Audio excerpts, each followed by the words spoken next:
Well, that was fun. It took a lot of work to get situated today, as always. My children are awake. They're home because of the snow. And so we're just gonna have to potentially deal with interruptions today. That is the way of it. In the meantime, though, hello world, and welcome to the Catacombs Café, where we take a bite out of paranormal romance books. I am your host, Liv Miles. I'm a paranormal romance author whose books you can download for free simply by scanning the QR code located in the upper right corner of your screen. You'll be brought to my Discord, and then you can just select the tab for the channel that says free books for my ARC team. I'm sure you'll know what to do. Today, we're gonna have a fun episode. I'm going to read the first chapter of two books. The first is Pop Kids by Davey Havok, the lead singer of AFI. And be warned, it's spicy, it is not safe for work, and if you have little kids running around, well, it's not suitable for their ears. And the next one is The Princess Bride, the book by William Goldman. I did a movie review of this classic 1980s film, which you can watch in the card that I will go ahead and link above anon. But we're going to read the first chapter of the book together. Look at this cover. Isn't that gorgeous? I love this cover. I think it looks great. And then, last but not least, I have another spicy talk to have with you. It's not so much a rant, more of a motivational pep talk for when you're feeling down about writing, where you are in your own publishing career. Because let's face it, we're closing out January right now, and it's a great time to reflect on the month that we just had, take stock of what we achieved, what we didn't achieve, and how we would like to plow forward into February. Let's see, I see people coming. So, hi, Captain Erasmus Storm. Yes, I chose this with you in mind, good sir. I was like, you know what? At least one person is gonna like this. And look at this gorgeous book, dude. Like, look at it. It's got this, like, lovely in gold, like, embossing going on. And the pages, it says, as you wish. Like, I don't know if you can see that, but it's so freaking cool. And you've got, like, this little ship in the bottom corner. Ship. And then we got an ROUS on the top. I love it. It's a beautiful copy. I got it for Christmas. Let's see. What else we got? Billy Bandit. What's up, Billy? Against all odds, I showed up. I was really considering not live streaming today, guys, because my kids are home. It makes everything 10 times more difficult. But sometimes the universe, like, it likes to give you a challenge. Like, do you mean this? Are you serious about this? Do you want this to work? Incidentally, if you notice that my location changed, it did. I am coming to you from my garage. I hung a black comforter behind me with some black gauze curtains. On either side of me, I am flanked with, like, hot sauce, canned food, bleach. Yeah, basic prepping supplies. Oh, and they will only grow in number, to be sure. And I've even got professional lighting set up, kind of. Like, I use my old lights, so... yeah, if I look extra bright today, it's not just you. All right, so let me go ahead and do the most exciting part of this stream. We're gonna go ahead and alert social media to the fact that we exist, in theory. Maybe I'm AI, who knows? If I were AI, I'd be more perfect, no? Let's see. How are you guys doing in the meantime? Feel free to let me know how you're weathering the literal storm outside. We have over 2 feet of snow. It's absurd. It's insane. I may well post some photos in Discord just to show you what I'm dealing with, because it's kind of crazy. All right, here we go. Let's go ahead on to X. X.com. You know, I should have pre-brought up everything beforehand. Usually I do. Today I didn't. You ever just have one of those days where you're a little off your game? That happened to me. Is the audio okay? Can everybody hear me okay? Prepping for doomsday, I see you. Absolutely, Captain. I'm safe over the pond with mild weather. Ah, yes, that's right. You are a UK sort of fellow, indeed. Fezzik, are there rocks ahead? If there are, we'll all be dead. I love it. Uh-huh. As do I. Where is Restream? Let's make sure the chat is pulled up. because it's just easier to read the chat on here sometimes. Chat is ready to display messages. Really? Because I don't see you displaying nothing. Alright, well, while you're loading and considering your life choices, good old Restream. Let's go to my Restream dashboard. Let's just take care of this the old-fashioned way, because clearly it's having a moment.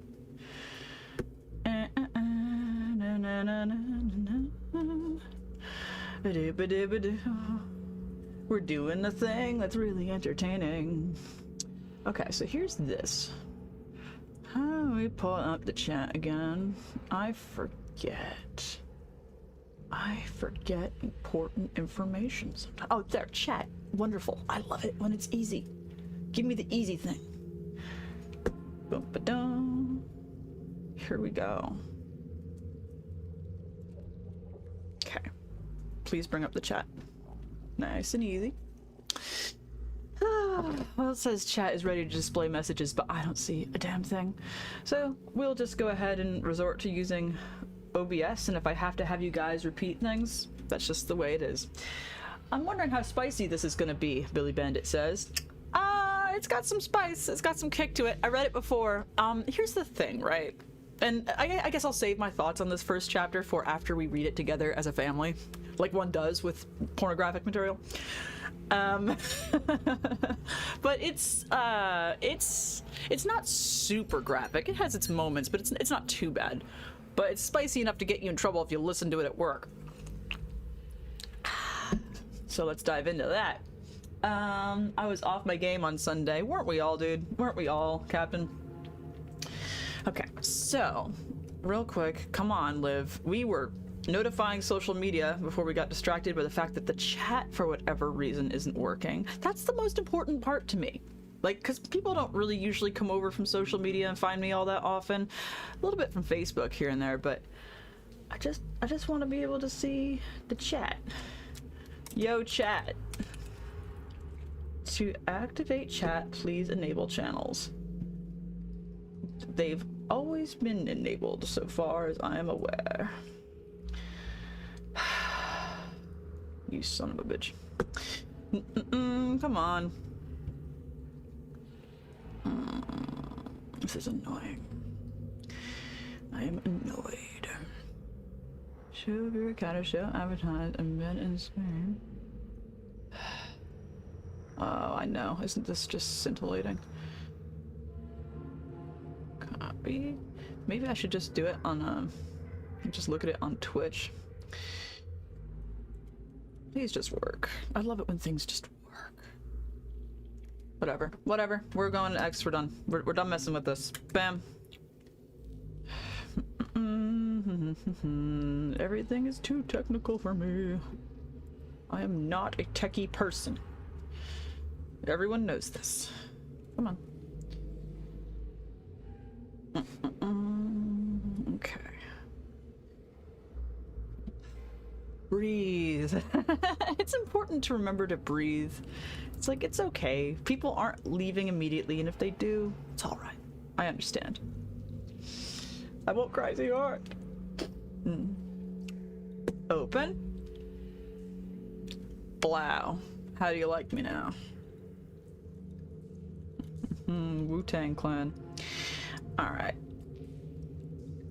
And now we're gonna reply with the links. And then you know what? X is good enough. No one comes from Facebook anyway. All the cool kids are here.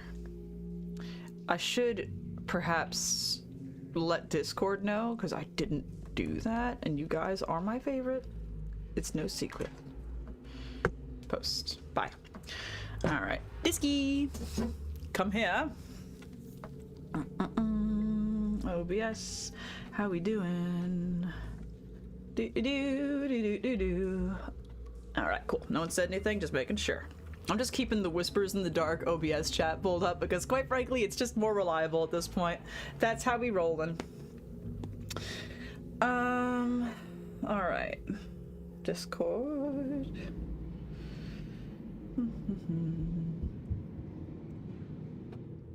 I can hear my kids running around upstairs. They don't sound like they're getting into too much trouble. So that's encouraging. If I hear smashing and crashing, like, and I just suddenly mute the mic and run, you know what happened. Okay. Discord. Pull it up. Pull it up. You must. You are obligated to. Announcements. Boom. Boom. All right. There we go. There we go. Good enough. Good enough. Good enough. All right, cool. Let's begin. So our first book of the day is we are going to go ahead and read Davey Havok's first chapter of his book, Pop Kids. Now, Pop Kids is one of those books where I've actually read up to chapter 4. And I have mixed feelings about it so far, but I will go ahead and save regaling you with those until after I finish reading, and we can discuss it together. So, here we go. Allow me to putter for a moment. Okay. And we'll go ahead and read the prologue too, because it's like a couple paragraphs. It's not a big deal. Chapter 1, Pop Kids by Davey Havok. Actually, no. Excuse me. Oh, I just heard the baby cry. He has good timing. I think he's okay. Prologue. It's all screen names now. I have a very difficult time remembering what we used to call each other before this all began, before I became a film great. But here in this silent, warming glow, I have time and cause to reflect. I somehow managed to fondly recall that Stella was Sarah. I just turned down a birthday surprise from her that most guys in my class would trade their entire wardrobes for. During junior year, as she was being dropped off after lunch by college-aged guys in luxury cars, I would watch her with hopeless longing. Now I have given her so much more than they ever could. And she deserves it. She deserves me. She's hot, ambitious, knows a good thing when she sees it, and will stop at nothing to get it. As I think of Holly, knowing who she was, and what was supposed to happen when I opened the pink door, I can't remember her old name. That's fine. I shouldn't bother. Thinking about her right now just heightens the screaming in my head. I kissed a girl and... Fuck you, Katie, I whisper, then cough. The smoke is soothing, but there's more of it than I'm used to. Stepping back into the alley past the dumpsters, I pinch a weightless piece of ash from the crackling night and safely admire my work, clicking. My fingers are slick. My hands smell like butane. I should really get out of here. I inspect the inscription on my Zippo, one of my many gifts from Bickle, my generous guardian whose bumblebee sweater is now speckled with awful little hard-to-get-out bloodstains. It's a shame about that sweater. Shane's sweater. Weird. His name is Shane. I used to call him that. Even now, hundreds of scenes later, I can remember naming my protective friend. He so badly wanted a screen name. Leo, Star, and Donnie, on the other hand, they've all kept their old names. That's weird, too. They've all remained the same this whole time. I didn't. I changed. I flourished and became the leading man in all of this, the shockingly well-dressed teenaged MC of our grand private affairs in this tired town, the glorious director of it all. I became Scorsese. Score. It's Score for short. Pausing before I flee, I kneel back down. When I reintroduce myself to the timid gray Manx, whose curiosity has finally drawn him close enough to be scratched behind the ear, he cringes, reminding me that I, too, disliked the name. Feeling that Score sounded too much like the name of someone who should be selling speed in Nevada, I briefly fought against it, but our screen names stick when they're right for us. Score was the right one for me. I've come to respond to nothing else. My name is Score, I confidently proclaim, and today is my birthday. Though my birthday technically ended a few hours ago, I accept that this cleaning is the true celebration. I am sad that after what happened tonight, the film greats will never again congregate in the same way, but the fire comforts me. As the mess that has been slowly building up around us beautifully burns high into this dark October morning, the warm sound of the flames melts the rich, icy, screaming croon of Old Blue Eyes. It's fine. Looking at me like there's something terribly wrong, the Manx meows, then darts back into the alley. Everything's fine. Reminds me a bit of that meme, the one where the dog's in the burning room and it's like, it's fine, everything's fine. And to be fair, this was published in 2013. So it might be before that meme. I don't know. I'd have to look. We still have, that was the prologue. We still have a chapter where things get a wee bit spicy, I believe. I will say the prologue did not grip me very much. No offense, Davey Havok. I'm sorry, but the character is clearly setting something on fire. But instead he's thinking about like fame, fortune, oh, my screen name, what will that be? And like drama and acting and what his friends are doing. That's nice. What about the thing you're setting on fire? I could have sworn that that was a thing that's happening right now. Oh, no, we're just thinking about inane stuff that really isn't catching my attention. Okay, great. Let's talk about film greats, whatever that is. Let's talk about, oh, my nickname is this for this reason. I'm sorry. It's probably just my own personal... I don't know, my own personal feelings, but like I think it would be more interesting if the attention of the audience was drawn to what's actually happening, which is that he's clearly burning something down.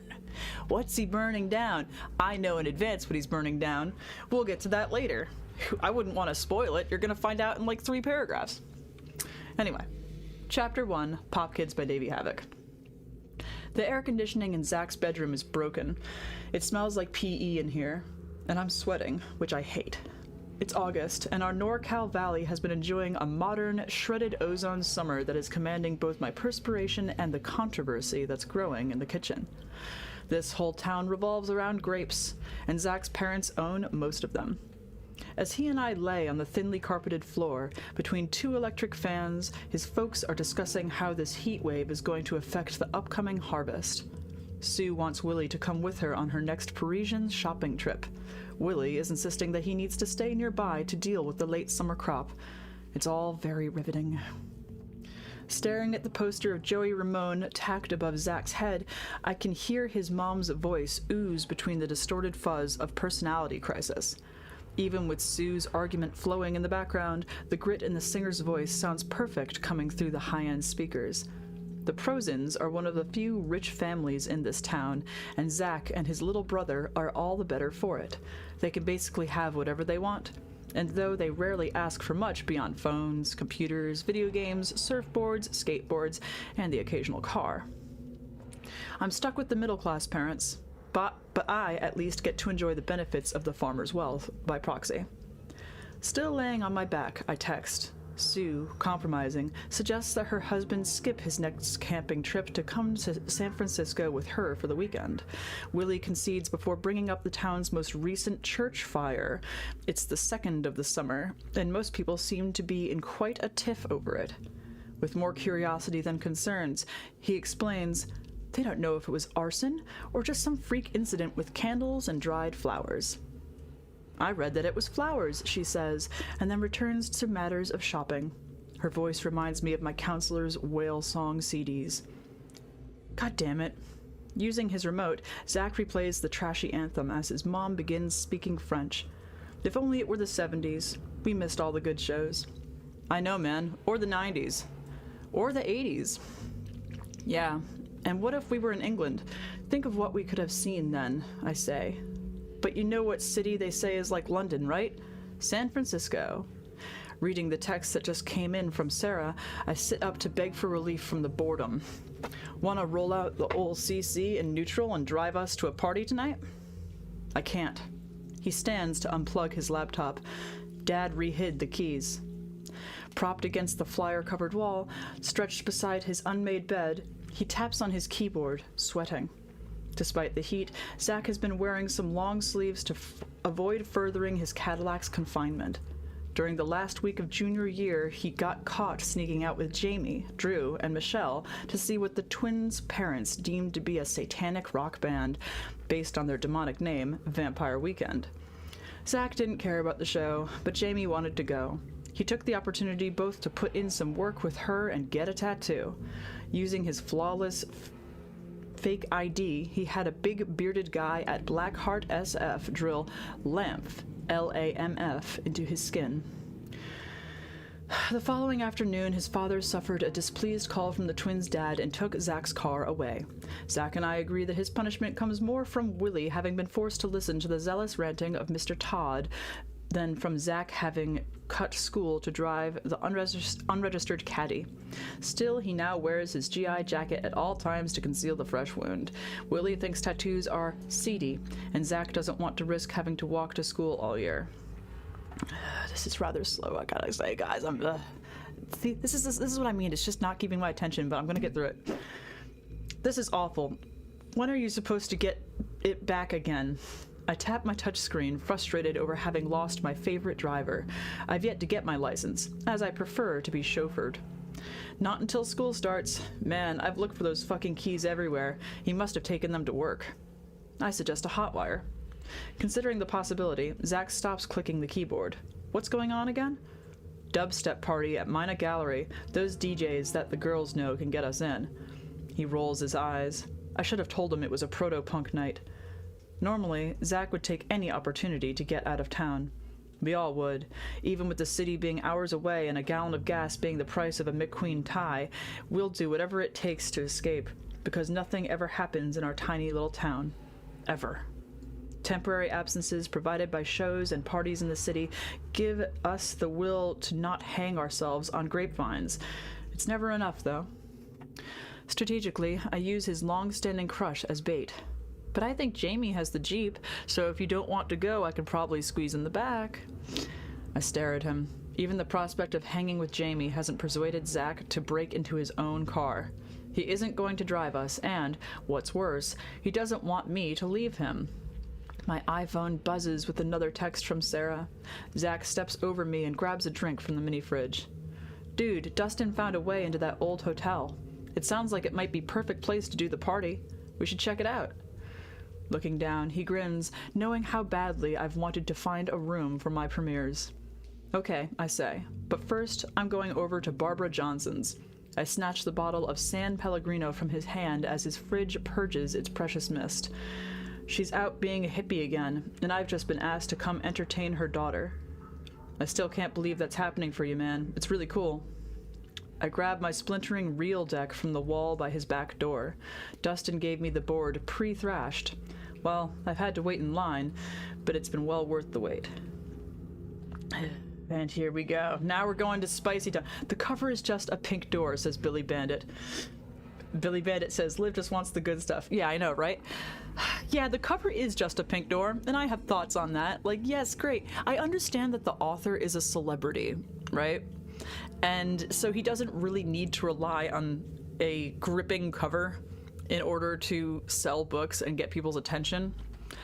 But, and this book, bear in mind, it's classified as literary fiction, I believe. So we're out of genre fiction territory and we're into literary fiction. So it's difficult for me to know how to critique the cover if it's intentionally trying to be avant-garde and, oh, my own thing, blah. But yeah, I would have at least put the damn title and the author name on the door. Whatever. That's just me, man. Okay, so here we go. He's going to Sarah's house, or Stella, or Barbara, whatever her name is, okay? Sometimes things are just kind of needlessly confusing, and he uses a lot of words that are like name-dropping, brand name things that are kind of throwing me off a bit because I just am not familiar with these brand names, so I don't know what object he's actually holding. Or like what he's doing with what. Like, what's a real deck? I don't fucking know. Some fucking term. Like it happened a few times in there, and I'm just like, I'll just picture a blank blob, I guess. Anyway, last part. We're almost done, guys. We're making it through this. There's 7 minutes left in this chapter, according to my Kindle. We got this.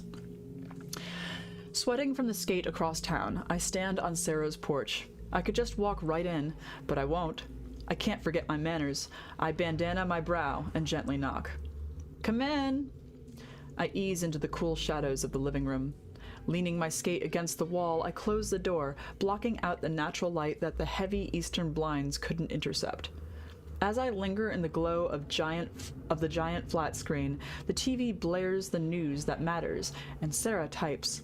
Sitting on her mom's oversized burgundy faux suede couch in her hot pink boy briefs and sheer white loose-fitting tank top, she looks like an American Apparel ad.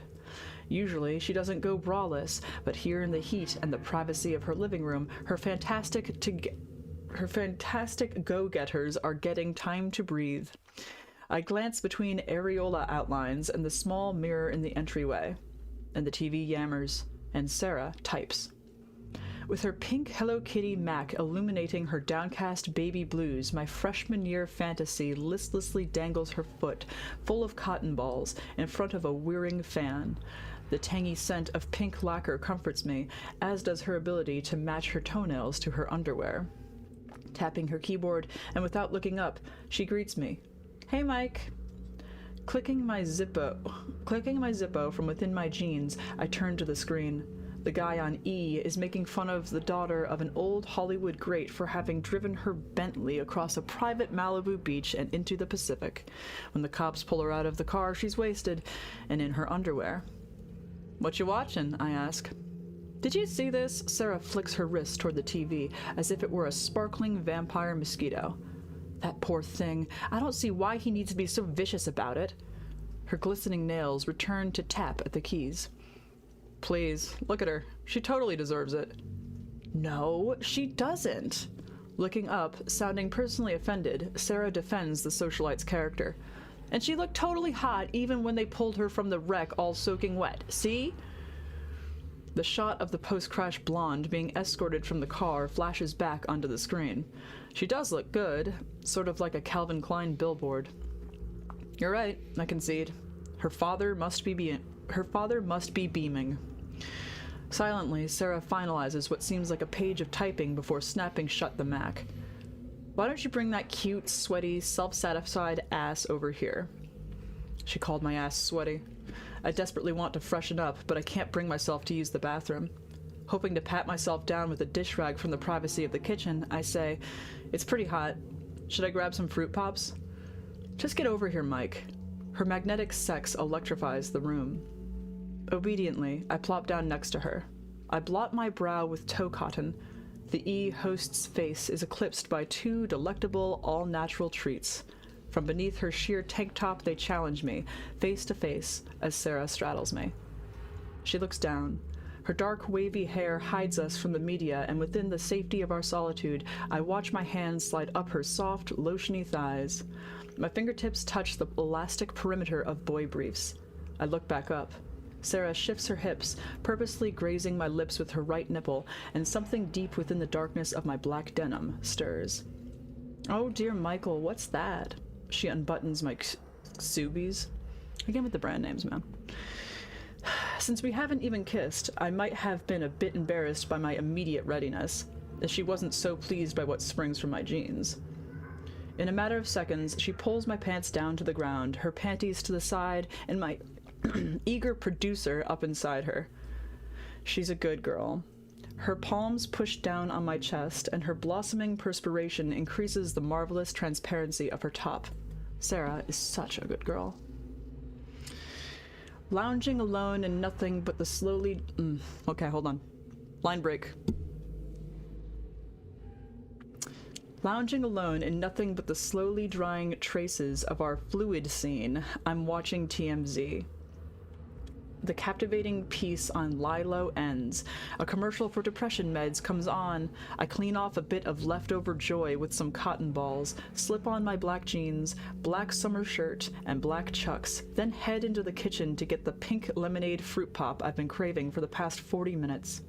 Discarding the plastic wrapper in the recycling bin, I slink down the hallway to enter Hello Kitty's lair.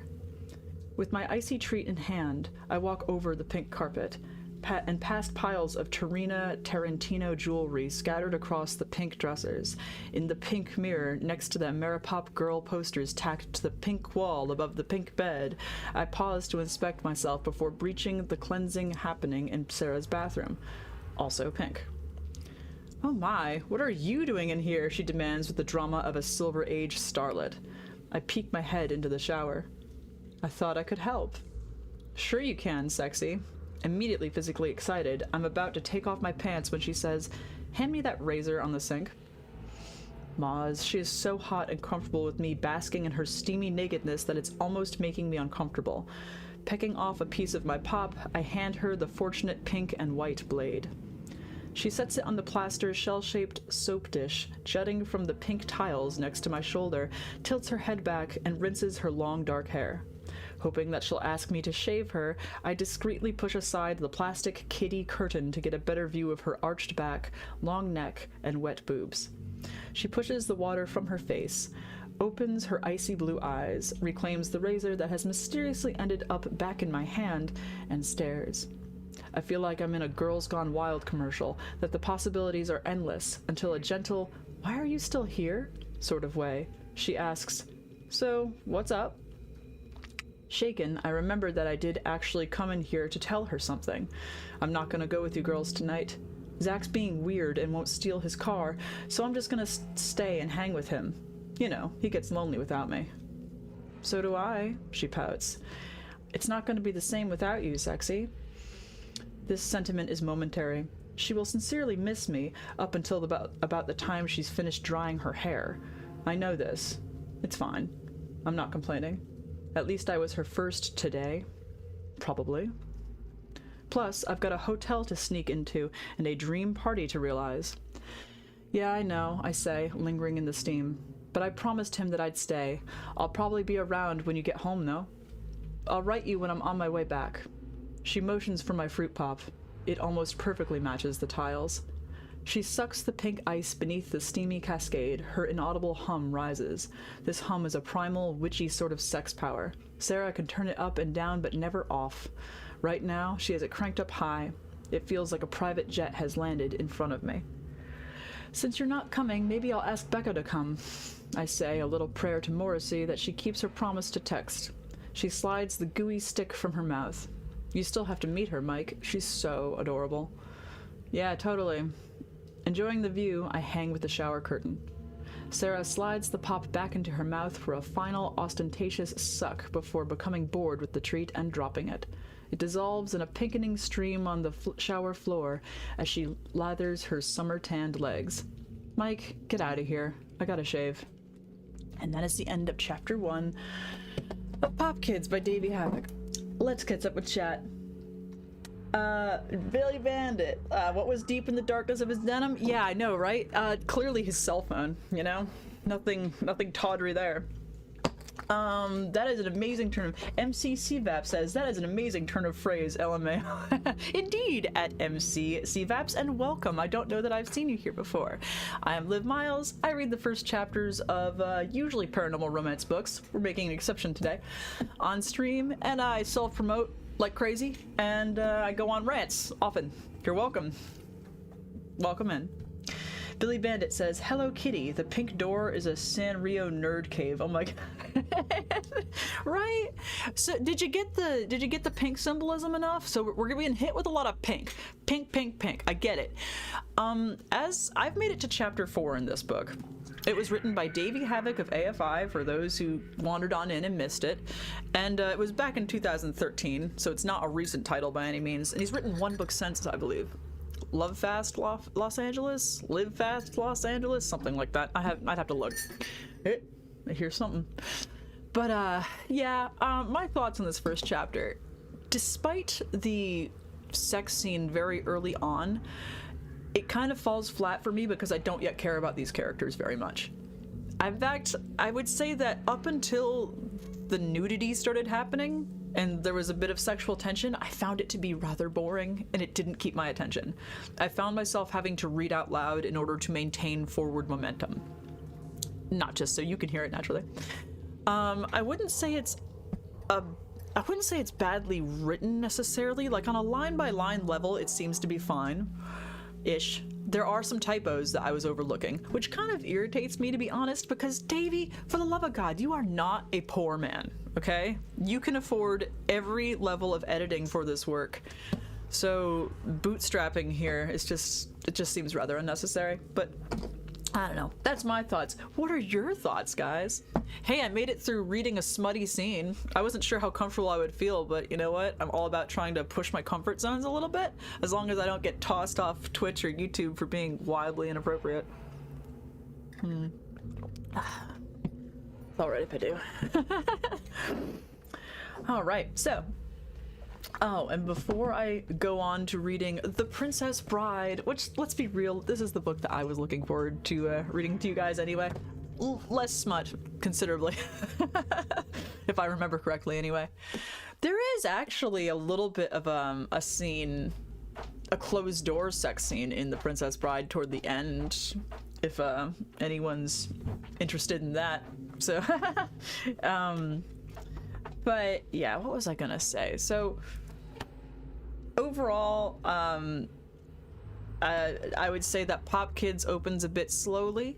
The writing is not terrible. It's not inept, but it does need more polish. And developmentally speaking, it seems rather unfocused. There's way too much brand name dropping. It makes it, oddly enough, the specific terminology of using brand names for freaking everything makes things less clear to me because I'm not familiar with a lot of these brand names.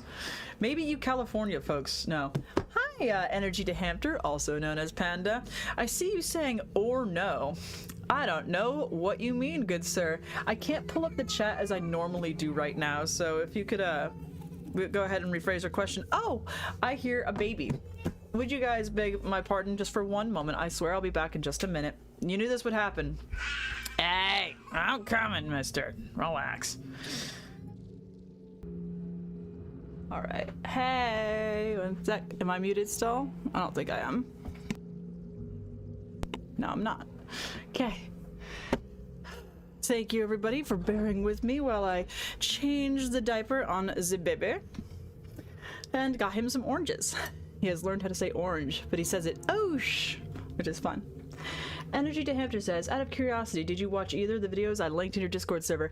I thought you'd say that. No, sorry, didn't watch them. Now, let us get into The Princess Bride, but before I do, I would be remiss to not remind you to go ahead and subscribe to my channel. Turn on that notification bell. Follow me if you're on Twitch. Whatever, man. Join the Discord. That's even funner. I would put it in the chat, but alas, it doesn't seem to be working that well on my end, but exclamation point Discord will bring it up, or you can scan the QR code located in the upper right corner of the screen. Alright, so let's get into The Princess Bride. It's by William Goldman, but he claims it's by S. Morgenstern. It's not. And guys, pet peeve, okay? Real talk. Because this is a gorgeous book, right? Like I already said, spine's great, got these beautiful sprayed edges, it's great. Listen, it's got like 3 introductions. We're not reading 3 introductions. And there's not even like important story information that I can see in these intros. It's just like, oh, this is my favorite book, and here's some things about my process, and here's some bullshit. I'm just like, I don't care about this, William Goldman. I do not care. Like, so give me a moment to relocate exactly where it starts mattering. Okay, so yeah, see, this is where the story actually begins. Like, we are nicking the ears of the ROUS off on the spine here.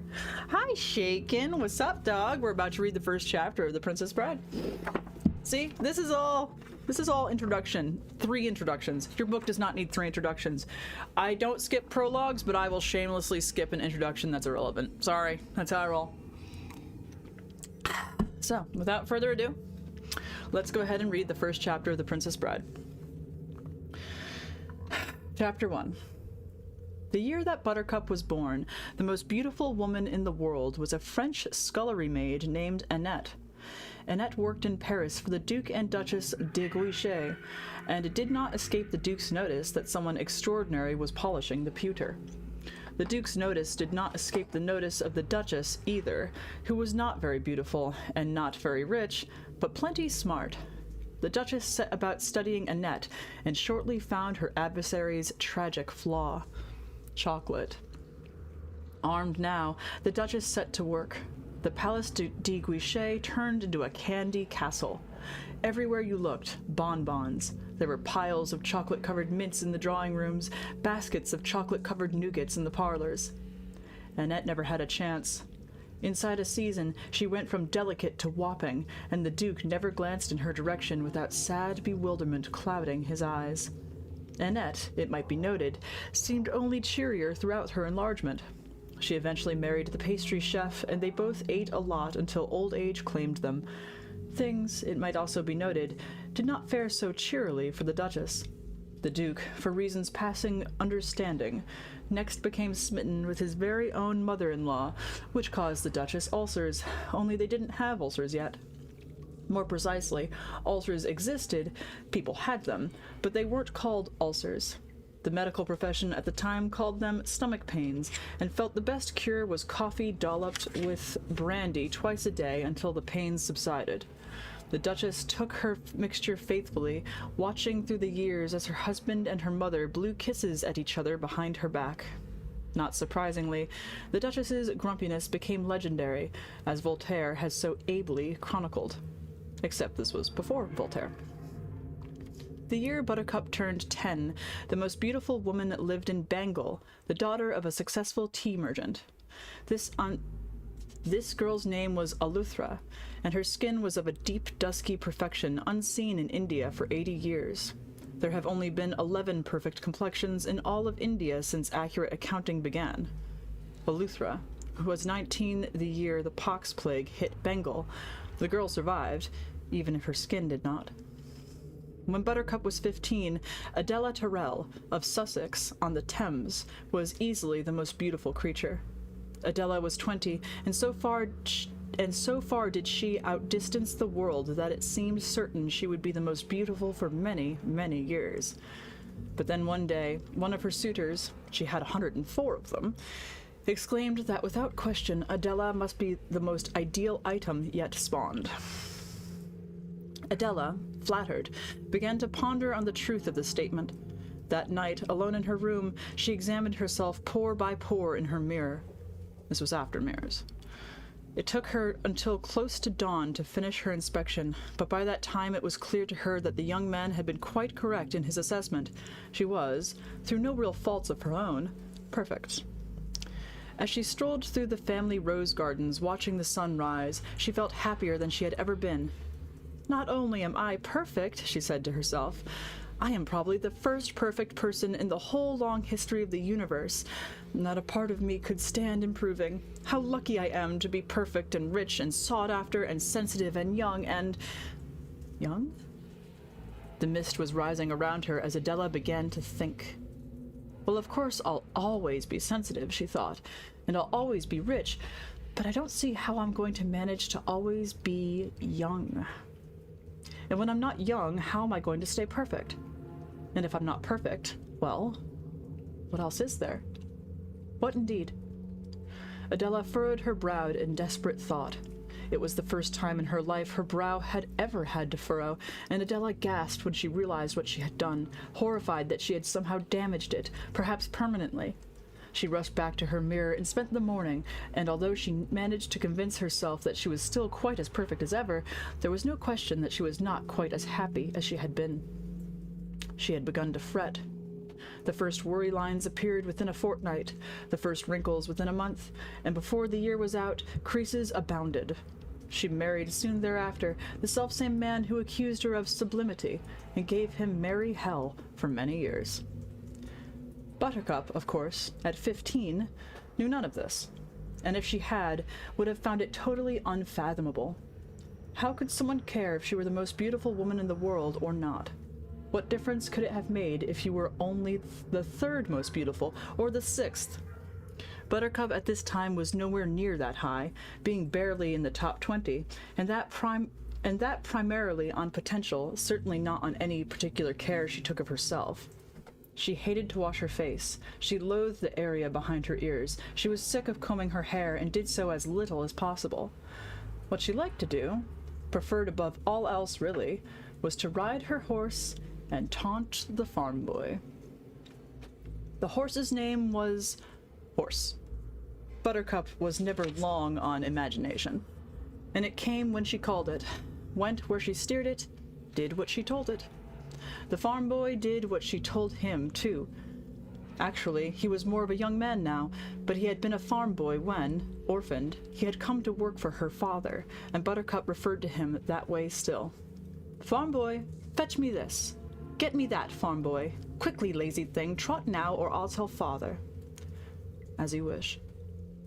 That was all he ever answered. As you wish. Fetch that, farm boy. As you wish. Dry this, farm boy. As you wish. He lived in a hovel out near the animals, and, according to Buttercup's mother, he kept it clean. He even read when he had candles. I'll leave the lad an acre in my will, Buttercup's father was fond of saying. They had acres, then. You'll spoil him, Buttercup's mother always answered. He slaved for many years. Hard work should be rewarded. Then, rather than continue the argument, they had arguments then, too, they would both turn on their daughter. You didn't bathe, her father said. I did, from Buttercup. Not with water, her father continued. You reek like a stallion. I've been riding all day, Buttercup explained. You must bathe, Buttercup, her mother joined in. The boys don't like their girls to smell of stables. Oh, the boys, Buttercup fairly exploded. I do not care about the boys. Horse loves me, and that is quite sufficient, thank you. She said that speech out loud, and she said it often. But, like it or not, things were beginning to happen. Shortly before her 16th birthday, Buttercup realized that it had now been more than a month since any girl in the village had spoken to her. She had never much been close to girls, so the change was nothing sharp, but at least before there were head nods exchanged when she rode through the village or along the cart tracks. But now, for no reason, there was nothing. A quick glance away as she approached, that was all.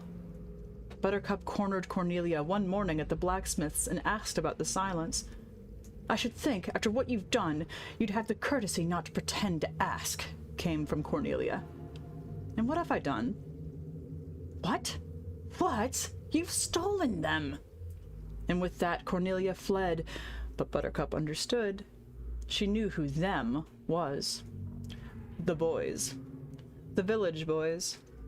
The beef-witted, feather-brained, rattle-skulled, clawed-pated, dim-domed, noodle-noggined, sap-headed, lunk-knobbed boys. How could anyone accuse her of stealing them? Why would anybody want them anyway? What good were they? All they did was pester and vex and annoy. Can I brush your horse, Buttercup? Thank you, but the farm boy does that. Can I go riding with you, Buttercup? Thank you, but I really do enjoy myself alone. You think you're too good for anybody, don't you, Buttercup? No, I don't. I just like riding by myself. That's all. But throughout her 16th year, even this kind of talk gave way to stammering and flushing and, at the very best, questions about the weather. Do you think it's going to rain, Buttercup? I don't think so. The sky is blue. Well, it might rain. Yes, I suppose it might. You think you're too good for anybody, don't you, Buttercup? No, I just don't think it's going to rain, that's all. At night, more often than not, they would congregate in the dark beyond her window and laugh about her. She ignored them. Usually the laughter would give way to insult. She paid them no mind. If they grew too damaging, the farm boy handled things, emerging silently from his hovel, thrashing a few of them, sending them flying. She never failed to thank him when he did this. As you wish, was all he ever answered. When she was almost 17, a man in a carriage came to town and watched as she rode for provisions. He was still there on her return, peering out. She paid him no mind, and indeed, by himself he was not important. But he marked a turning point.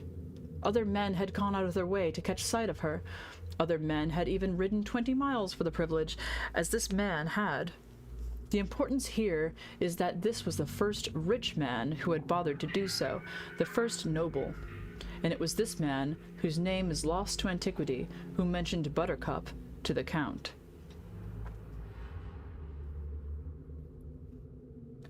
The land of Florin was set between where Sweden and Germany would eventually settle. This was before Europe. In theory, it was ruled by King Lothar and his second wife, the Queen.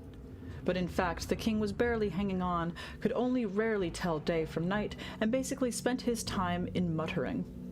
He was very old, every organ in his body had long since betrayed him, and most of his important decisions regarding Florin had a certain arbitrary quality that bothered many of the leading citizens. Prince Humperdinck actually ran things. If there had been a Europe, he would have been the most powerful man in it. Even as it was, nobody within 1,000 miles wanted to mess with him. The Count was Prince Humperdinck's only confidant. His last name was Rogan, but no one needed to use it. He was the only count in the country, having the title having been bestowed by the prince as a birthday present some years before, the happening taking place, naturally, at one of the countess's parties. The countess was considerably younger than her husband. All of her clothes came from Paris. This was after Paris. And she had superb taste. This was after taste, too, but only just. And since it was such a new thing, and since the countess was the only lady in all Florin to possess it, is it any wonder that she was the leading hostess of the land? Eventually, her passion for fabric and face paint caused her to settle permanently in Paris, where she ran the only salon of international consequence. For now, she busied herself with simply sleeping on silk, eating on gold, and being the single most feared and admired woman in Florinese history. If she had figure faults, her clothes concealed them. If her face was less than divine, it was hard to tell when she got done applying substances. This was before glamour, but if it hadn't been for ladies like the Countess, there would never have been a need for its invention. In sum, the Rogans were couple of the week in Florin, and had been for many years.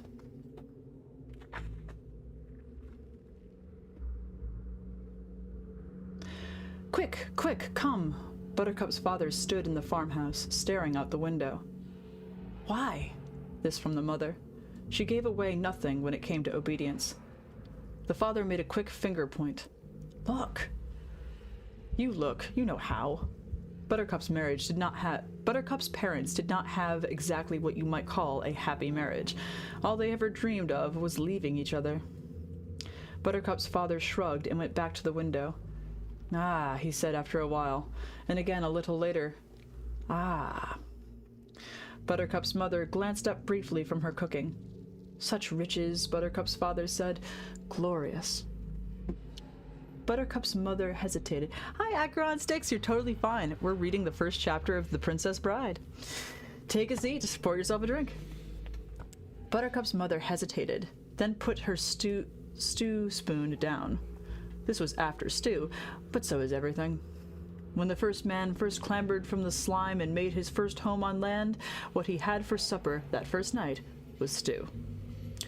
The heart swells at the magnificence, Buttercup's father muttered very loudly. What exactly is it, Dumpling? Buttercup's mother wanted to know.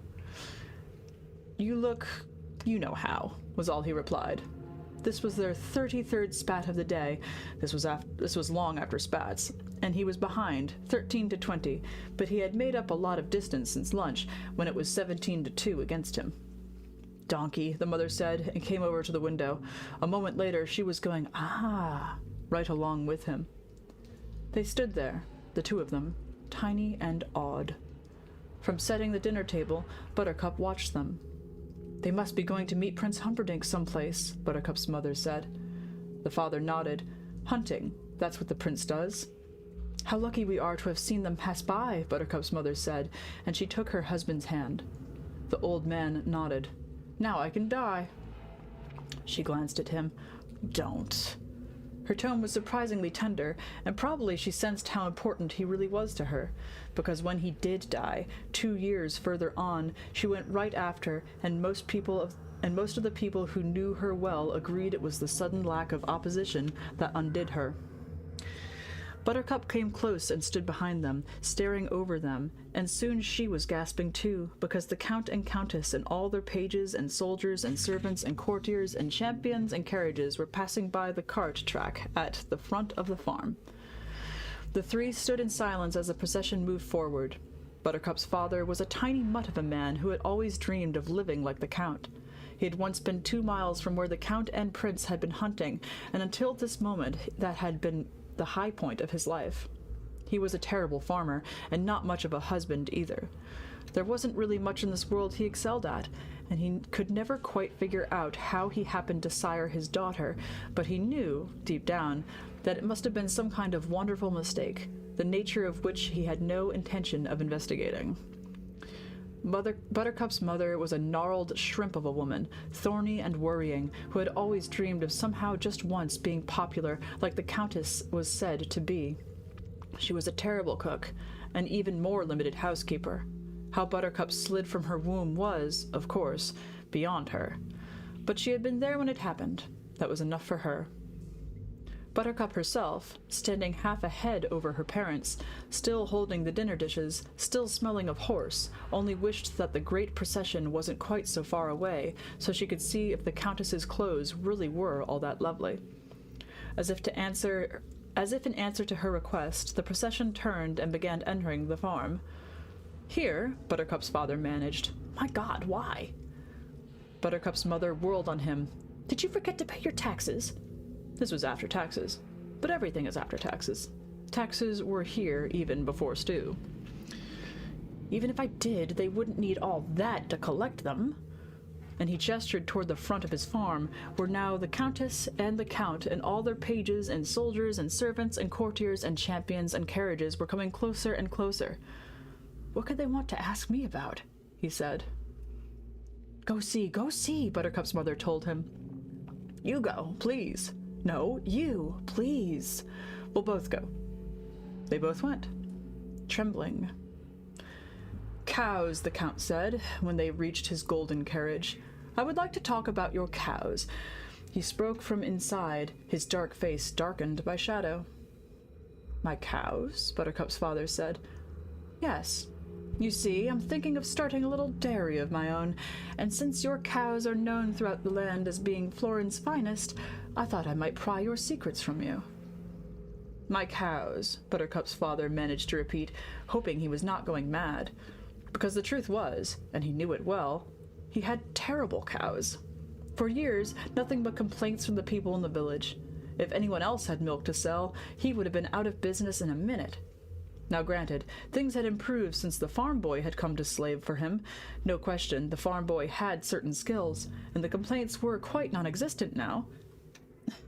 But that did not make his the finest cows in Floren. Still, you couldn't argue with the Count. Buttercup's father turned to his wife. What would you say my secret is, my dear? He asked. Oh, there are many, she said. She was no dummy, not when it came to the quality of their livestock. You two are childless, are you? The Count asked then. No, sir, the mother answered. Then let me see her, the Count went on. Perhaps she will be quicker with her answers than her parents. Buttercup, the father called, turning. Come out, please. How did you know we had a daughter? Buttercup's mother wondered. A guess. I assumed it had to be one or the other. Some days I'm luckier than... He simply stopped talking then, because Buttercup moved into view, hurrying from the house to her parents. The Count left the carriage. Gracefully, he moved to the ground and stood very still. He was a big man, with black hair and black eyes and great shoulders and a black cape and gloves. Curtsy, dear, Buttercup's mother whispered. Buttercup did her best, and the Count could not stop looking at her. Understand now, she was barely rated in the top 20. Her hair was uncombed, unclean. Her age was just 17, so there was still, in occasional places, the remains of baby fat. Nothing had been done to the child. Nothing was really there but potential. But the Count still could not rip his eyes away. The Count would like to know the secrets behind our cow's greatness. Is that not correct, sir? Buttercup's father said. The Count only nodded, staring. Even Buttercup's mother noted a certain tension in the air. Ask the farm boy, he tends them, Buttercup said. And is that the farm boy? Came a new voice from inside the carriage. Then the Countess's face was framed in the carriage doorway. Her lips were painted a perfect red, her green eyes lined in black.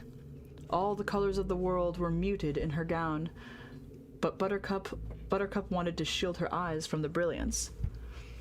Buttercup's father glanced back toward the lone figure peering around the corner of the house. It is. Bring him to me. He's not dressed properly for such an occasion, Buttercup's mother said. I have seen bare chests before, the Countess replied. Then she called out, You, and pointed at the farm boy. Come here. Her fingers snapped on here. The farm boy did as he was told, and when he was close, the Countess left the carriage. When he was a few paces behind Buttercup, he stopped, head properly bowed. He was ashamed of his attire, worn boots and torn blue jeans. Blue jeans were invented considerably before most people suppose, and his hands were tight together in almost a gesture of supplication. "Have you a name, farm boy?" "Wesley, Countess." "Well, Wesley, perhaps you can help us with our problem." She crossed to him. The fabric of her gown grazed his skin. "We are all of us here passionately interested in the subject of cows. We are practically reaching the point of frenzy, such is our curiosity. Why do you suppose, Wesley, that the cows of this particular farm are the finest in all Florin? What do you do to them?" "I just feed them, Countess." "Well, then, there it is. The mystery is solved. The secret. We can all rest. Clearly the magic is in Wesley's feeding. Show me how you do it, would you, Wesley?" "Feed the cows for you, Countess?" "Bright lad." "When?" "Now will be soon enough." And she held out her arm to him. "Lead me, Wesley." Wesley had no choice but to take her arm. Gently. "It's behind the house, madame. It's terribly muddy back there. Your gown will be ruined." "I wear them only once, Wesley, and I burn to see you in action." So off they went to the cowshed. Throughout all of this, the Count kept watching Buttercup. "I'll help you," Buttercup called after Wesley. "Perhaps I'd best just see how he does it," the Count decided. "Strange things are happening," Buttercup's parents said, and off they went too, bringing up the rear of the cow-feeding trip, watching the Count, who was watching their daughter, who was watching the Countess, who was watching Wesley. "I couldn't see what he did that was all so special," Buttercup's father said. "He just fed them." This was after dinner now, and the family was alone again. "They must like him personally. I had a cat once that only bloomed when I fed him. Maybe it's the same kind of thing." Buttercup's mother scraped the stew leavings into a bowl. "Here," she said to her daughter, "Wesley's waiting by the back door. Take him his dinner." Buttercup carried the bowl, opened the back door. "Take it," she said. He nodded, accepted, started off to his tree stump to eat. "I didn't excuse you, farm boy," Buttercup began. He stopped, turned back to her. "I don't like what you're doing with Horse. What you're not doing with Horse is more to the point. I want him cleaned. Tonight. I want his hoofs varnished. Tonight. I want his tail plaited and his ears massaged this very evening. I want his stables spotless. Now. I want him glistening, and if it takes you all night, it takes you all night." "As you wish." She slammed the door and let him eat in darkness. "I thought Horse had been looking very well, actually," her father said. Buttercup said nothing. "You yourself said so yesterday," her mother reminded her. "I must be overtired," Buttercup managed, the excitement and all. "Rest, then," her mother cautioned. "Terrible things can happen when you're overtired. I was overtired the night your father proposed. 34 to 22 and pulling away." Buttercup went to her room. She lay on her bed. She closed her eyes, and the Countess was staring at Wesley. Buttercup got up from bed. She took off her clothes. She washed a little. She got into her nightgown. She slipped between the sheets, snuggled down, closed her eyes. The Countess was still staring at Wesley. Buttercup threw back the sheets, opened her door. She went to the sink by the stove and poured herself a cup of water. She drank it down. She poured another cup and rolled its coolness across her forehead. The feverish feeling was still there. How feverish? She felt fine. She was 17 and not even a cavity. She dumped the water firmly into the sink, turned, marched back to her room, shut the door tight, went back to bed. She closed her eyes. The Countess would not stop staring at Wesley. Why in the world would the woman in all the history of Florin, who was in all ways perfect, be interested in the farm boy? Buttercup rolled around in bed, and there simply was no other way of explaining that look. She was interested.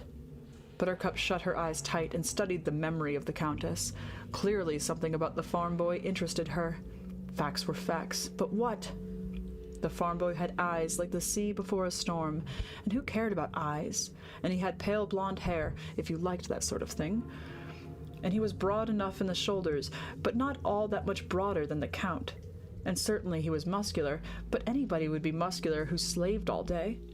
And his skin was perfect and tan, but that came again from slaving in the sun all day. Who wouldn't be tan? And he wasn't that much taller than the Count either, although his stomach was flatter, and that was because the farm boy was younger. Buttercup sat up in bed. It must be his teeth. The farm boy did have good teeth. Give credit where credit was due.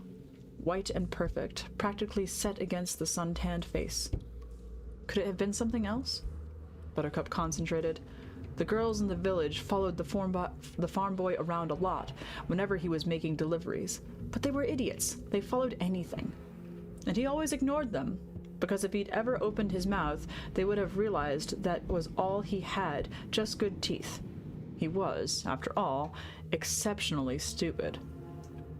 It was really very strange that a woman as beautiful and slender and willowy and graceful, a creature as perfectly packaged, as supremely dressed as the Countess, should be hung up on teeth that way. Buttercup shrugged. People were surprisingly complicated. But now she had it all diagnosed, deduced, clear. She closed her eyes and snuggled down and got all nice and comfortable, and people don't look at other people the way the Countess looked at the farm boy because of their teeth.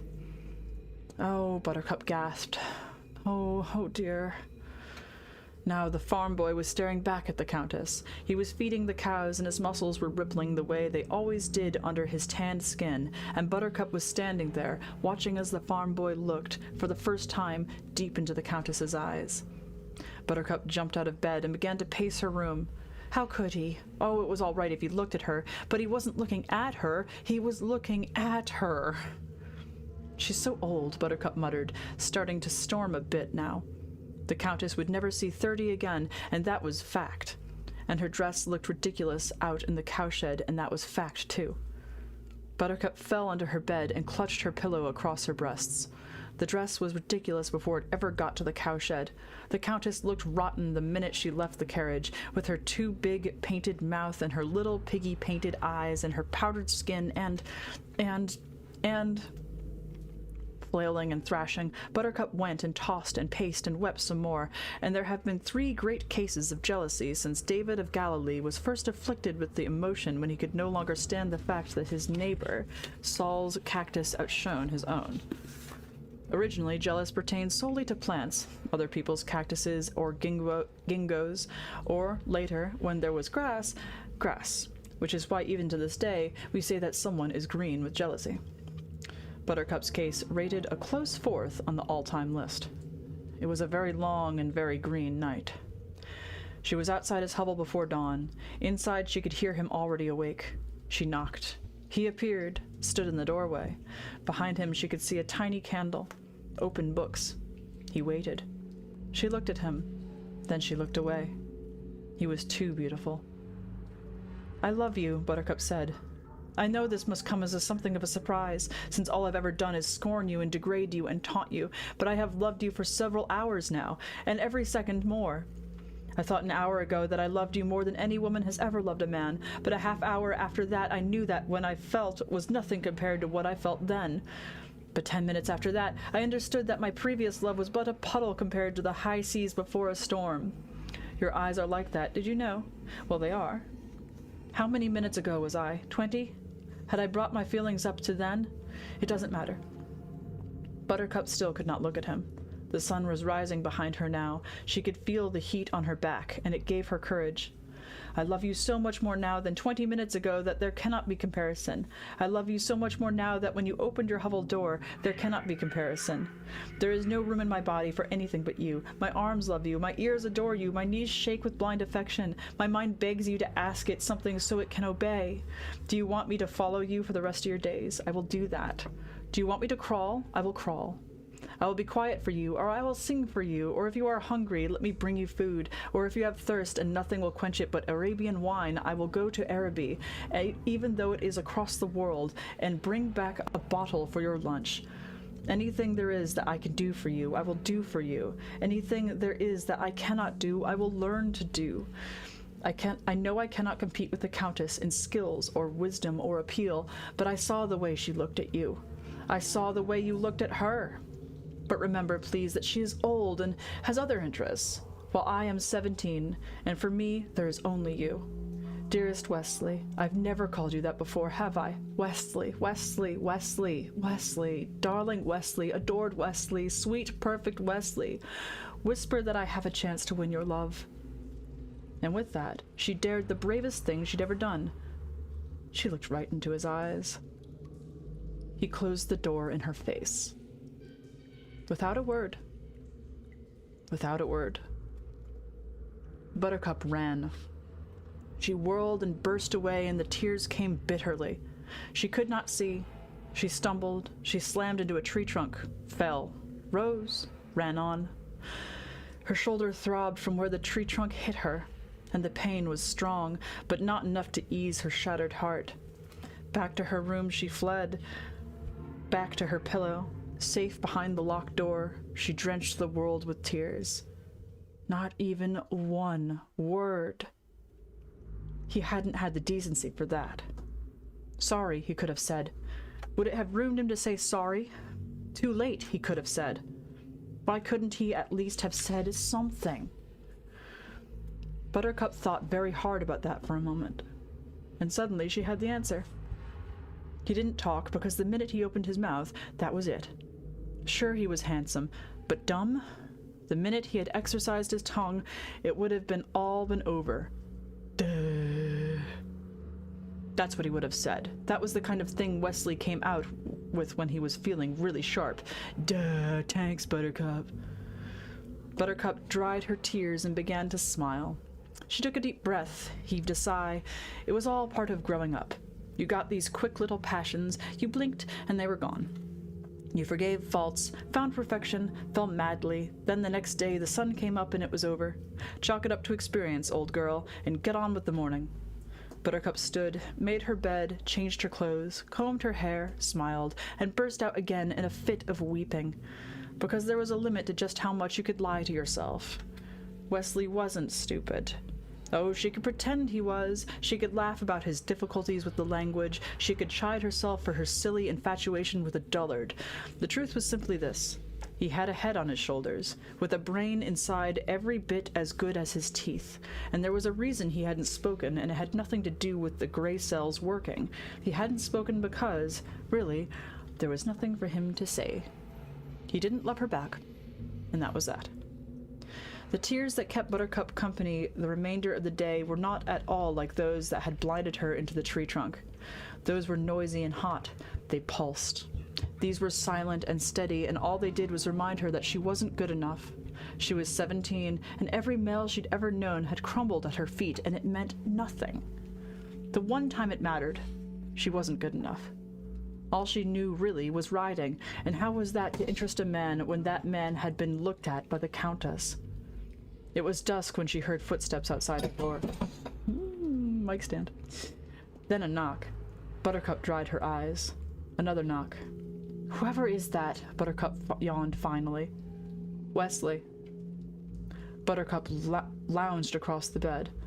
Wesley? She said. Do I know of any Oh, farm boy. It's you. How droll.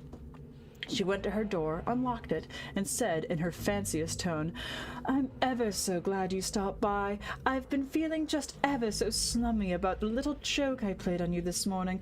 Oh, of course you knew I wasn't for a moment serious, or at least I thought you knew, but just when you started closing the door, I thought for one dreary instant that perhaps I'd done my little jest a bit too convincingly, and, oh, poor dear thing, you might have thought I meant what I said, when of course we both know the total impossibility of that ever happening.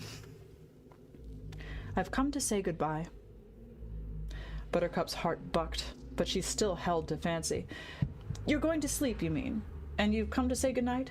How thoughtful of you, farm boy, showing me that you forgive me for my little morning's tease. I certainly appreciate your thoughtfulness, and... He cut her off. I'm leaving. Leaving? The floor began to ripple. She held to the doorframe. Now? Yes. Because of what I said this morning? Yes. I frightened you away, didn't I? I could kill my tongue. She shook her head and shook her head. Well, it's done. You've made your decision. Just remember this. I won't take you back when she's done with you. I don't care if you beg. He just looked at her. Buttercup hurried on. Just because you're beautiful and perfect, it's made you conceited. You think people can't get tired of you. Well, you're wrong. They can, and she will. Besides, you're too poor. I'm going to America to seek my fortune. This was just after America, but long after fortunes. A ship sails soon from London. There is great opportunity in America. I'm going to take advantage of it. I've been training myself. In my hovel, I've taught myself not to need sleep, a few hours only. I'll take a 10-hour-a-day job, and I'll take another 10-hour-a-day job, and then I'll save every penny from both what I need to eat to keep strong, and when I have enough, I'll buy a farm and build a house and make a bed big enough for two. You're just crazy if you think she's going to be happy in some rundown farmhouse in America, not with what she spends on clothes. Stop talking about the Countess. As a special favor, before you drive me mad. Buttercup looked at him. Don't you understand anything that's going on? Buttercup shook her head. Wesley shook his, too. You've never been the brightest, I guess. Do you love me, Wesley? Is that it? He couldn't believe it. Do I love you? My God. If your love were a grain of sand, mine would be a universe of beaches. If your love were... I don't understand that first one yet, Buttercup interrupted. She was starting to get very excited now. Let me get this straight. Are you saying my love is the size of a grain of sand and yours is the other thing? Images just confuse me so. Is this universal business of yours bigger than my sand? Help me, Wesley. I have the feeling we're on the verge of something just terribly important. I have stayed these years in my hovel because of you. I have taught myself languages because of you. I have made my body strong because I thought you might be pleased by a strong body. I have lived my life with only the prayer that some sudden dawn you might glance in my direction. I have not known a moment in years when the sight of you did not send my heart careening against my ribcage. I have not known a night when your visage did not accompany me to sleep. There has not been a morning when you did not flutter behind my waking eyelids. Is any of this getting through to you, Buttercup, or do you want me to go on for a while? Never stop. There has not been... If you're teasing me, Wesley, I'm just going to kill you. How can you ever dream I might be teasing? Well, you haven't once said you loved me. That's all you need? Easy. I love you. Okay? Want it louder? I love you. Spell it out, should I? I-L-O-V-E-Y-O-U. Want it backward? You love I. You're teasing now, aren't you? A little, maybe. I've been saying it so long to you, you just wouldn't listen. Every time you said, Fawn boy, do this, you thought I was answering, as you wish, but that's only because you were hearing it wrong. I love you was what it was, but you never heard, and you never heard. I hear you now, and I promise you this, I will never love anyone else. Only Wesley, only until I die. He nodded, took a step away. I'll send for you soon, believe me. Would my Wesley ever lie? He took another step. I'm late. I must go. I hate it, but I must. The ship sails soon, and London is far. I understand. He reached out with his right hand. Buttercup found it very hard to breathe. Goodbye. She managed to raise her right hand to his. They shook. Goodbye, he said again. She made a little nod. He took a third step, not turning. She watched him. He turned, and the words ripped out of her, without one kiss. They fell into each other's arms. Right, and we will stop there for now. That was the first chapter of The Princess Bride by William Goldman. I enjoyed it. I thought it was much better than Pop Kids by Davey Havok. No offense, Mr. Havok. And it's interesting to reread this book as an adult, because I did read the whole thing once when I was in 5th grade, back in 1999. The years, they go by. I'll never see 30 again either. But I enjoyed that book so far a lot. That was cute. Cute, cute, cute. Oh, it's nice to read something that was written before the age of AI. I feel like it fell into a slightly different sentence rhythm than what you see online now, so that was pleasing. It was fun. Oh, then I see Panda is asking about probability theory. Why do you come to me with questions about probability theory? I am not a physicist. I'm not a mathematician. This is so outside of my sphere, Panda. I appreciate your faith in me, but I think you could reach into a hat and pull out any random topic, and you would be well advised to go with taking my advice on that random topic than probability theory. Now, there's one last segment I want to get to for our final course. And I'm going to go ahead and switch to, let's see, yeah, switch backgrounds. And we're not even upside down today. How awesome. I can't see the chat right now when I have this screen up, so I promise I will check back, and I'll try to keep this short. But since we're going into January, I figured it might be apropos to give everybody a little pep talk about the future, man.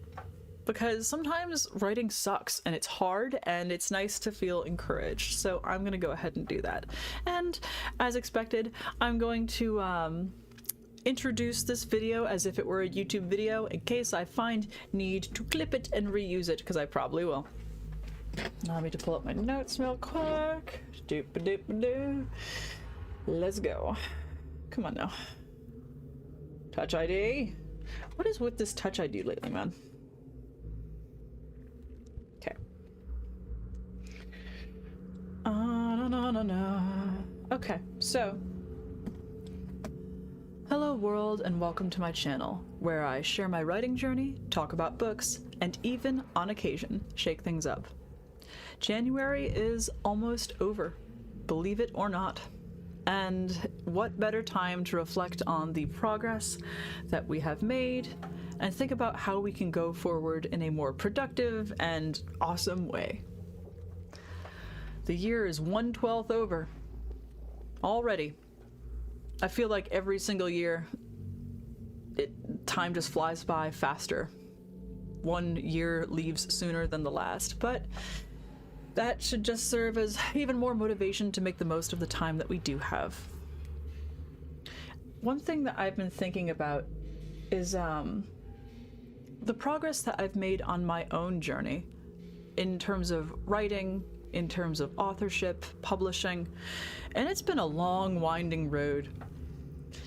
I started writing books and stories when I was a child, and it was the love of language that attracted me first, not just storytelling, and that soon became a love of poetry. And that, from there, grew into storycraft, and by the time I was in first, second, third grade, I was typing out my own stories because I was lucky enough to be given a Windows 95 for my birthday. Yes, a Windows 95. At the time, that was quite new. And it turned out it was a great present because even though it didn't have internet access, which I didn't need, it had Word. And Word was excellent. It was great for just typing up stories, and then, oh my god, you could print them out and staple them into booklets. Ugh, that couldn't have been a better gift.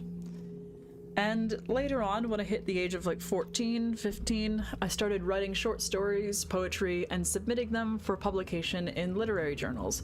I got a few personalized rejections, I'm happy to say. That's progress. I don't recall getting anything published, though, until I made it to college, and from there it was just college literary journals. And then, once I was in my early 20s, I wrote a romance novella called The Satin Rose, and I published it with Noble Romance Publishing. And then later on, Warmth, I published that, God, 8 years ago now? That's crazy. But I took a turn from traditional publishing to get into self-publishing, which, yes, brings with it its own set of necessary skill sets and things that you must learn, but I'm very thankful that I did. Now, why am I bothering to tell you all about this? Because I think it's very easy, at least in my own experience, to look back and think to myself, wow, look at all the time I wasted here. Look at how long it took me to figure out how to competently put together a book, how to publish, how to build an author platform, how to advertise, how to market, how to be a consistent human. I'm still working on that. And one of the, a point of pain for me is to look at my YouTube channel and think to myself, wow, I covered so much ground in such a short period of time, and if I had only kept hacking away at it and not taken a 2-year hiatus, I would be a lot farther along than I am right now. I would have more than 552 subscribers. I would, I'd have more views on my videos. I could actually be sustainably using this to funnel more than a few book sales in every month, or whatever it happens to be at the time. And, I don't know, it's easy to self-flagellate. And it's even easier when the people around you, whether it's in the author community, whether it's in your own family or friends circle, when they ask you things like, okay, so why aren't you a bestseller yet? Okay, so when's the next book? Okay, so why aren't you making more money off this yet? Because most people don't know how publishing works. They don't understand just how much work goes into creating a quality book, especially when you're self-published and you have to do everything yourself. There's a lot of skills that have to be learned in this field, and it's difficult not to be hard on yourself in the face of all that, quite frankly. But one thing that I came to realize recently, and I'm gonna go ahead and just give myself a little pat on the back, as well as extend a truly heartfelt thanks to all of you, is that despite the fact that I took nearly 2 years off from my YouTube channel, from posting basically anything about books, or even writing them sometimes, is that when I came back, I still had a core, loyal readership and viewership who still views my content. I can't tell you how crazy it is to post a YouTube video after taking a 2-year break, and still, within a day or two, you get 100 views on it. That is loyalty, and it's so amazing and so sweet, and I really can't thank you enough. If you are someone who regularly watches my content, or even casually, thank you so much for your continued support, because it really warms my heart. There's no shortage of rejection in publishing. There's no shortage of people who want to try to belittle you because they are insecure themselves. If they look at you and say things like, oh yeah, well, how much progress have you made? Oh, you've been doing this for so many years and this is where you are? It might be wise to take a moment and ask yourself the same question of them. Where are you? What are your results? Because you'll find that a person who bothers to level such a question at you is probably someone who has never published a single book themselves. They've never created a book cover that has sold any books. They've never built a platform successfully. They don't have a mailing list. It's someone who is purely out there looking to belittle other people and nitpick other people's work, but when it comes to their own, they don't have any. Projection runs rampant in this field, doesn't it? But the good news is there's a lot of good people out there too. And I'm so blessed to have come across so many of them. You're likely one of them if you're watching this. And I wanted to offer a little word of encouragement. If you are someone who's feeling a bit down about your own writing, feeling like you're not making progress, feeling like you're spinning your wheels trying to come up with the best book that you can, but writing is like pulling teeth, and you feel like you're staring at the screen for days and days and you're just, nothing's happening, no progress with the story, your muse is gone and dead. I just wanted to offer you a bit of encouragement and say that that is totally normal, it's totally fine, and things do get easier. Don't give up. Keep building, keep writing, keep improving your craft, and ignore the assholes, because unfortunately, yes, they do exist. They exist in every field. It's not just writing, it's every single human endeavor. You will always come across an asshole, or maybe even not just an asshole. How about someone who just doesn't like your work? Last night, I got a 1-star review on The Wolves Beneath Paris. I don't think it went through, because I actually got it on January 5th, but I have not yet seen it appear on Amazon. I've only seen it appear in my story origin dashboard. And you know what the review said? DNF. That's it. No reason why, no explanation, nothing helpful to the writer or the reader, just DNF. 1 star. Thanks. I've been working my ass off to get reviews, and that was what came of my efforts. But hilariously enough, I also got a 5-star review on book 2, and it was a glowing 5-star review. Thank you. Thank you so much. I greatly appreciate it. And it just goes to show you the vast difference of opinion that different people can have on your book. So if you've encountered some discouragement lately, I would just like to remind you that just because one person didn't like your stuff doesn't mean that someone else won't. The world is full of people, and everyone has different tastes, everyone has different opinions. If you pull up your favorite book on Amazon right now, you will find both 5-star reviews and 1-star reviews. That might be a fun video, pulling up my favorite books and reacting to the 1-star reviews. Maybe we'll do that sometime. But I just wanted to encourage you and say that just because January's gone doesn't mean that February can't be the most awesome month that you've had in terms of writing and publishing in a long time. I have faith in you. I think you're gonna rock this shit, and anyone who chooses to judge your journey and belittle your efforts, they're telling you more about themselves than they are about you. Keep learning, keep growing, and I guarantee you one day you're going to look back at all of the progress that you've made and realize that it may not have been a linear journey, but it was still one well worth taking. If you enjoyed this video, please feel free to subscribe to my channel. I live stream from the Catacombs Café every Tuesday at 12 p.m. EST, and I really hope to see you there. And of course, you can pick up a free review copy of my book, The Wolves Beneath Paris, simply by scanning the QR code located in the upper right-hand corner of the screen, joining my Discord, and going to the channel with all my free books listed. Anyhow, good luck. You've got this. Give them hell, and don't worry about what all the bastards and sons of bitches out there have to say about your work. Just keep improving. Find people who get it. Polish endlessly. Keep trying. Keep failing. You'll get there. Thank you. Alright, let's switch back so I can actually see what's going on. Hey gang! Okay, cool. I hear my baby upstairs, so I should probably sign off. Thank you so much for joining me today, everybody. I realize our selections were a bit longer than usual. I hope I didn't put you all to sleep, but if I did, well, rewatch at night, and you're welcome for the ASMR. Have a good night. I'll see you soon. Smash that like button, blah, blah, blah, blah, blah. Anyway, thank you so much.